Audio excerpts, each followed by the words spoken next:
Hey, I was planning on streaming today, but unfortunately the weather kind of whiplashed in Seattle and my allergies are acting up and I have this intermittent cough that I don't want to exacerbate too much by talking through it. But there's still plenty of stuff going on, so I wanted to make this. I found this video on Twitter, and in and of itself, I don't think it's that significant of a video. I mean, I don't think it's that politically enlightening, but I think it can be used to demonstrate a broader point, which I can make by going back 100 years. The Ku Klux Klan was bad.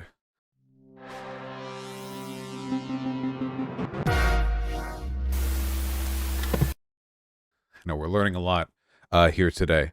It was formed after the end of slavery, basically to terrorize black people in the United States, to stochastically deny them the rights which they previously explicitly did not have, and now only implicitly still kind of didn't have. Basically terrorize them, keep them in their own neighborhoods, their own cities, don't let them move to the white areas, kill them anyway, even if they don't let them vote. I mean, classic stuff. You've read the history books. But I wanted to talk about their motivations. See, the Ku Klux Klan was shortly after its formation during Reconstruction deemed a terrorist group. I mean, they were nearly wiped out, I believe, during Reconstruction. I mean, there was a very, very dedicated effort to wipe them out for a while. Not dedicated enough. They later had a resurgence. And it was during that resurgence primarily, but also kind of present through the whole narrative, not just of the Klan, but also slavery and white supremacy in America in general.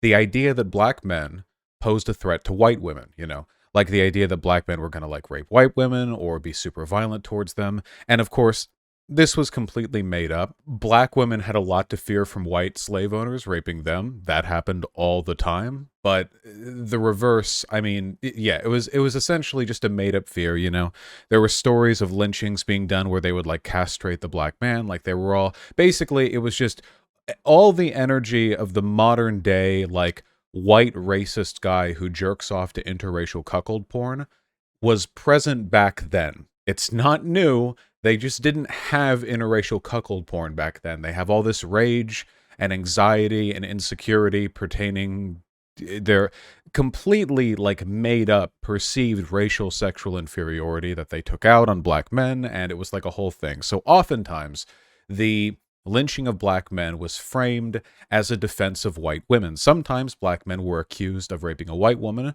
Sometimes I'm sure that actually did happen.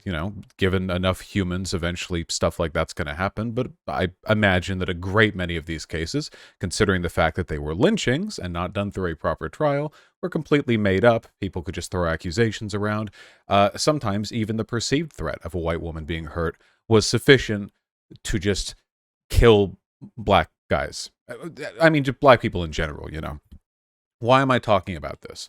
Well, as I assume you guys know, there has been an absolute cavalcade of anti-trans and broadly anti-LGBT legislation that Republicans have been proposing through state legislators. Many of it is just explicitly unconstitutional. For example, just the other day, I believe in Texas, a woman is being charged with murder for getting an abortion. Oklahoma, I think. It was Oklahoma, right? Just passed a 10 years in prison if you have an abortion, regardless of which trimester it's in, bill passed. And these bills are unconstitutional. A lot of them are. But the goal is to instill fear, to terrorize. It takes a long time for all these unlawful state bills to be, they have to be passed and they have to be challenged and it can be appealed and can go up and up. I mean, a flagrantly unconstitutional state law can remain on the books for months, possibly years, before it's taken away, if it's taken away.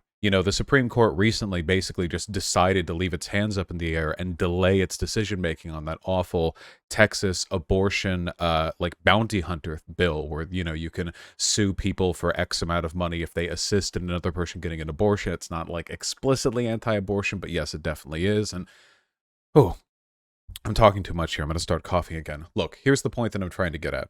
This video was released on Twitter, and it's of a trans woman getting terrorized on a subway. Hold with me for a moment. Don't ever look at black kids, bro. I swear you white motherfuckers look at black kids. You got something coming to you. Give it to your Chinese handlers. It's like, I know Chinese people don't like you. Take a picture of me. Yo, check. You're a fucking sick fuck. You're a sick fuck. You're a white man and you're a sick fuck. Look, you look at your eyes are dilated. Your eyes are dilated because you want to intake the fact that somebody finally told you were a sick fuck. Like your eyes want to take in the fact that somebody told you were a sick fuck. You're a sick fuck. You don't belong in this fucking metro. You're a fucking freaky white man that came to this city in a colonial manner for the sole purpose of fucking looking at black kids like they're sex objects. That's why you're here and you're fucking awestruck by the fact. Look at your eyes. You're waiting for somebody to fucking look, man. So clearly, the person with, you know, who's talking here is mentally ill. I mean, I have to assume that he seems to believe that China sent trans white people to prey on black kids. I mean, you know, okay, whatever. It comes off kind of irrelevant. I mean, honestly, I feel really bad for the person who was recording this video. I mean, you know, the trans person sitting there to have to deal with that harassment. But I wanted to sort of showcase this video and to talk about it really briefly, because the perceived mental illness we're seeing here from the guy on the subway, you know, you Chinese handler sent you, you know, that is the goal right now.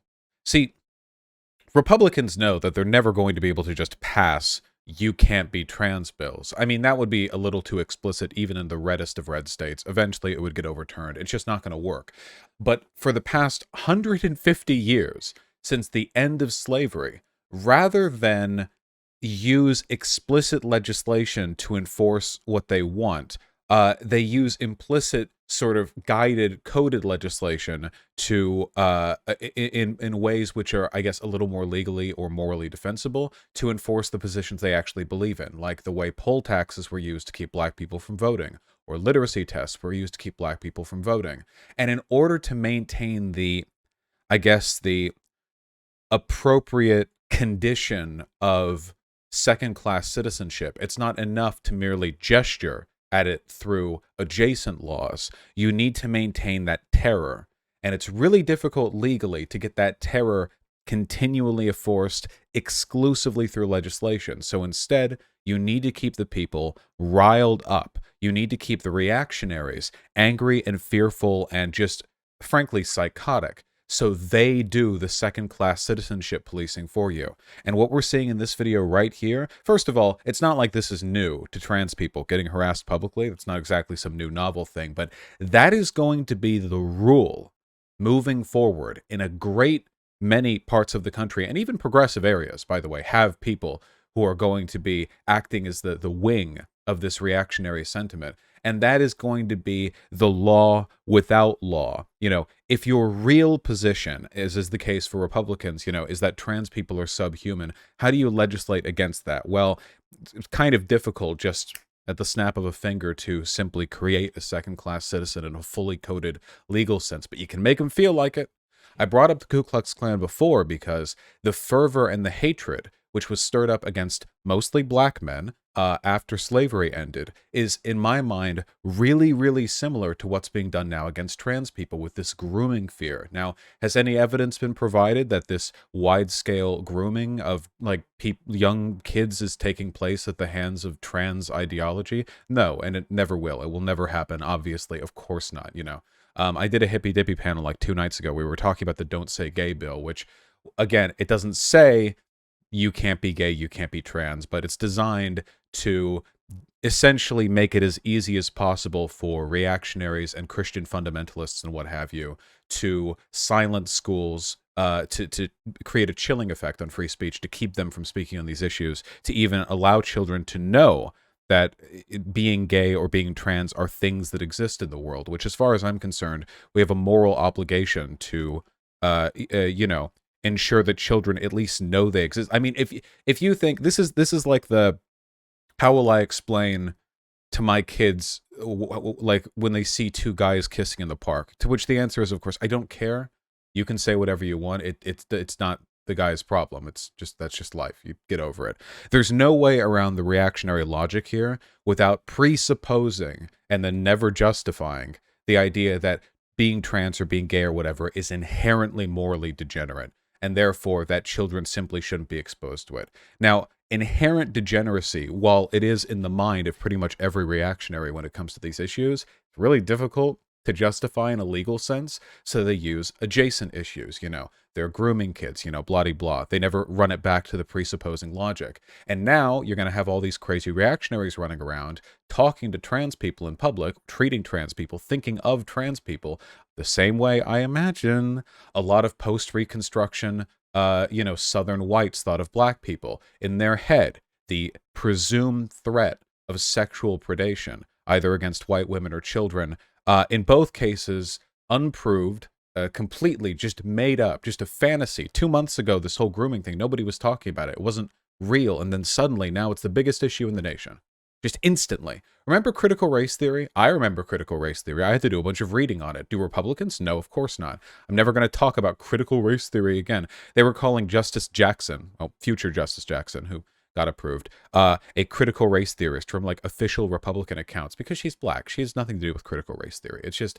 It's always an adjacent issue. The goal of the reactionary in this country is second-class citizenship at best and extermination at most for essentially every marginalized community, and it's really just about the incremental steps we take to get there. We exist now in an environment where any actions taken to prevent the rise of such a system are essentially morally defensible, because as long as Republican lawmakers are legislating in favor of this, Republican pundits are lying in favor of this, and Republican voters are supporting people in favor of this, the terror that you're going to feel day in and day out as you're subjected to this, as long as this is what they want, as far as I'm concerned, it's political violence against you, assuming you're trans. But hey, you could be black. I mean, you could be gay.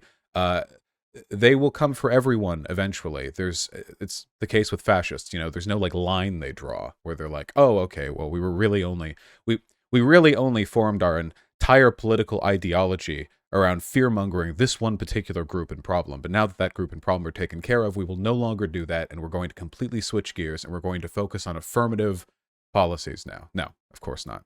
There always has to be an outgroup, and that's why fascist governments tend to collapse, amidst many other reasons. Anyway, this is a serious problem. The video itself, this stuff happens all the time, I think, to queer people, but the broader trends are probably going to get worse, and we need to be ready for that, and we need to be ready to respond to that. And to all the apologists of these laws and policies who seem to believe that this is just, another, case of banal legal proceduralism as opposed to what it really is, which is a wide-standing effort to essentially enforce. I do not think that genocide is too heavy of a word here. The logic of these bills is very simple. That trans people as an identity, as they exist, are a pedophilic threat to young people. And when you're juxtaposing that language, not just them, by the way, but everyone who supports them, all pro-trans people are pedophiles or pedophile adjacent. And as long as that's the logic you're supporting, and the common semantic attitude towards pedophiles is kill all pedophiles, then yeah, I would say it's essentially genocidal rhetoric. So, fun times, proud to be an American. And yeah, let's hope that doesn't happen, huh?